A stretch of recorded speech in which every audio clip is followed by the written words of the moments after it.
What's up, everybody? Welcome to PFI TV. Today we're going to do some pattern making.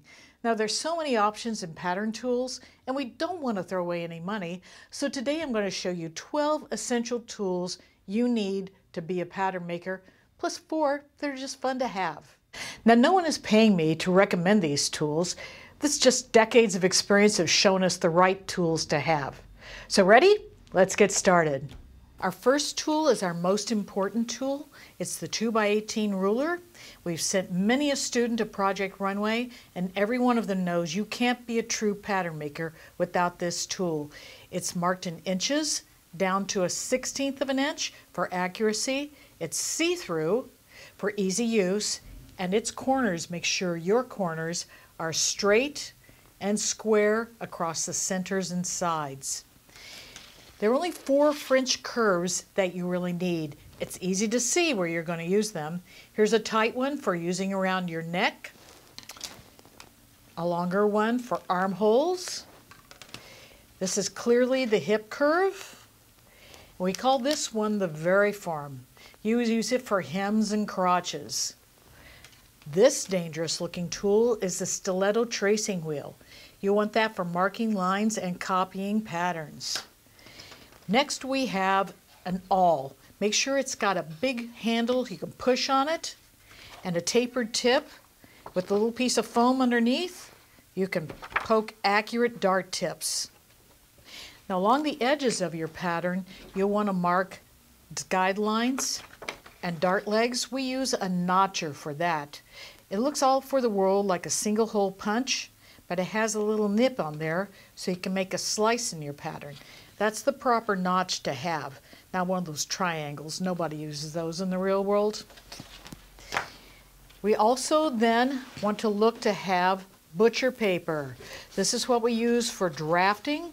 We get this from what we call A&E firms, in other words, architectural and engineering firms. It's 36 inches wide by 500 feet long. And they're the cheapest, the best source for this is the A&E firm. You might want to think about getting sheets at an office supply, but frankly, they're going to be more expensive, smaller. You're going to waste a lot of paper trying to do skirts and pants.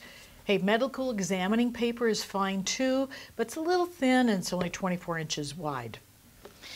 For sure, you're going to need a pencil. Now keep it sharp because a fat pencil lead is going to throw off your fit. You can also use mechanical pencils if you wish. Be sure to have a red pencil for marking your dart tips and your grain lines. Let's get some old 8-inch scissors you don't mind using on paper. We like to use a rotary cutter. In the old days we used these big pattern shears, but they were very clumsy. This is going to give you a much straighter line. And of course you're going to need a Mars Stedler eraser. Get one of those plastic erasers because it's going to give you a clean erase, no smudges, and a small crumb to get rid of all the extra things that you need for making your inevitable mistakes. You're also going to need some tape. Make sure it's 1/2 inch wide because you're going to do a lot of taping. You don't want to weigh down your pattern. And by having a tape holder, you can use it as like a third hand so you can rip your tape while you're holding down your pattern. A skinny tape measure. I'm sure you have lots of regular tape measures around your house, but a skinny tape measure is going to allow you to measure around armholes and neck holes quickly, boom, without a lot of fuss and making it very accurate. Some of you have seen those wiggly rulers. Don't waste the money on those things. You can never get an accurate measurement from those guys. If you're going to choose one book, choose the Building Patterns book. This is the one that we use in our classes.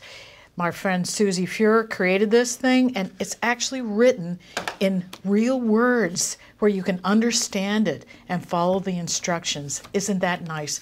There are 4 good pattern making books out there, but we recommend this one. It's the best. You want to use good quality muslin for making your fitting shells. That is, the prototype garments to test your patterns before you take the time and energy to cut them out of your final fabric.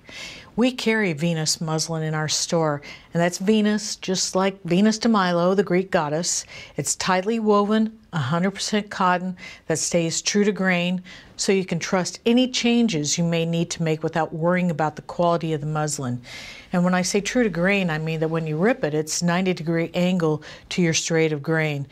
You want to make sure that any fitting changes are because you need to change the fit, not because the fabric is draping or bunching or stretching out on you. And that's why we choose the Venus muslin. Eventually, you're going to want to take your patterns and put them on tag board, also known as oak tag. You go from tracing with your stiletto from your butcher paper to your tag board, because this is now you're saying, this is my final pattern. And by having the tag, you have a nice hard edge that you can trace over and over again. These we get from Los Angeles. It's usually in a 48 wide by 150 foot roll. One little extra thing that's kind of fun are weights to hold your pattern to your tag board while you're tracing it off. Don't go through a lot of money. Don't spend a lot of money at the fabric store for these. Just go to a hardware store and get oversized washers. Hey, and if you have a cat, use cat food cans or tuna cans. They work just as well. Now here are some of the fun things you may want to have along the way. A contractor's calculator. These guys actually give you calculations in fractions so that you can compare those to your rulers and your curves. Another fun thing to have is a rabbit punch. We use these to punch holes in our patterns, and then we grab a pattern hook so then we could put it on the rack in our pattern closet. That way it's easy to sort through and choose. And one other fun thing to have is a ruler pack. These are manufactured and sold through our store. You can see Portland Fashion Institute in there. And it's just a great way to carry your rulers and protect them from sunlight and being bent and all that in the car. Hey, hope that was all helpful to you, and don't worry if you missed anything. We have that list of tools as links on all of our pattern classes on the pfi.edu website. Now, as far as the tools, you can purchase them through our PFI supply store separately or in kits, and that's at pfisewing.com. In our next video, I'll show you how to use these tools to manipulate patterns. I hope you guys have a great day and a great life. Make sewing your superpower, and I'll see you next time at PFI TV.